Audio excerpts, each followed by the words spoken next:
तुम्ही श्रावणात शिवलीलामृताचे पारायण करत आहात का? मग एक गोष्ट मी तुम्हाला नक्की सांगू इच्छिते. पारायण करताना तुमच्या मनात कधी असा विचार आला आहे का, महादेवाची कृपा खरंच माझ्यावर आहे का?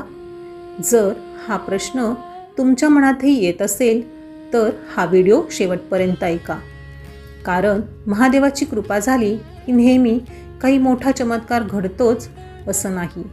कधी तुम्हाला जाणवतं मनातली अस्वस्थता हळूहळू कमी होत आहे.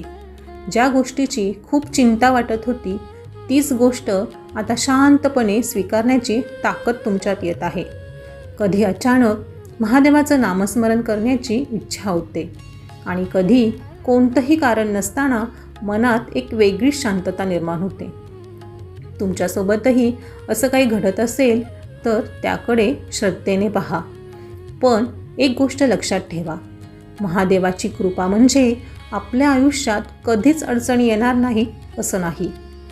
तर अडचणी आल्या तरी मी एकटी नाही, महादेव माझ्यासोबत आहेत हा विश्वास मनात निर्माण होणे हीच मोठी कृपा आहे. म्हणून या श्रावणात शिवलीलामृताचे पारायण करताना मनापासून एकच प्रार्थना करा, महादेवा माझ्या मनाला शांतता दे, मला योग्य मार्ग दाखव आणि प्रत्येक परिस्थितीत तुझ्यावरचा विश्वास कायम ठेवण्याची शक्ती दे. ओम नमः शिवाय.